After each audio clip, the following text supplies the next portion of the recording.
দেশে চলছে তীব্র তাপদাহ। তীব্র তাপমাত্রা হলে তা যে কোনো সুস্থ মানুষের জন্য বিপজ্জনক হতে পারে। তাই তীব্র এই গরমে কিছু বিষয়ে সতর্কতা জরুরি।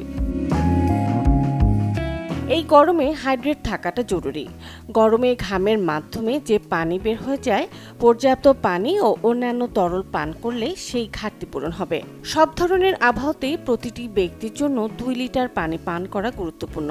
গ্রীষ্মকালে শরীর থেকে সহজে পানি কমে যাওয়ার কারণে আপনাকে একটু এ সময় বেশি পানি পান করতে হবে।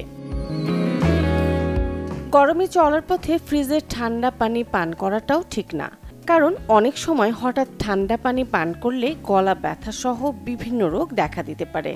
আপনি যদি গরমে নিজেকে ঠান্ডা ও হাইড্রেট রাখতে চান, তাহলে চা বা কফির মতো গরম পানীয় পান করা কমিয়ে দিন।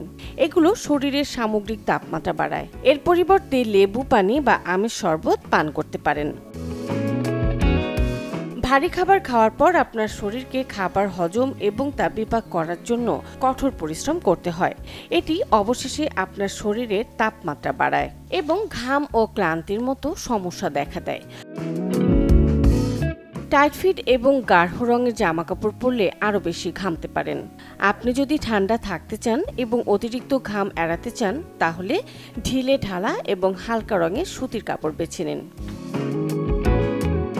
গরমে প্রতিদিন গোসল করতে ভুলবেন না। গোসলের পর অবশ্যই চুলটা ভালোভাবে মুছে নিতে হবে। এই তীব্র গরমে হিট স্ট্রোক নিয়ে সতর্ক থাকতে হবে। এই গরমে কারোর তীব্র মাথা ব্যথা, প্রচণ্ড তৃষ্ণা, দ্রুত হৃদস্পন্দন, শ্বাসকষ্ট এবং দ্রুত অজ্ঞান হয়ে যাওয়ার মতো লক্ষণ দেখা দিলে দ্রুত চিকিৎসকের শরণাপন্ন হতে হবে। মুনিয়া মুশতারি, চ্যানেল 24।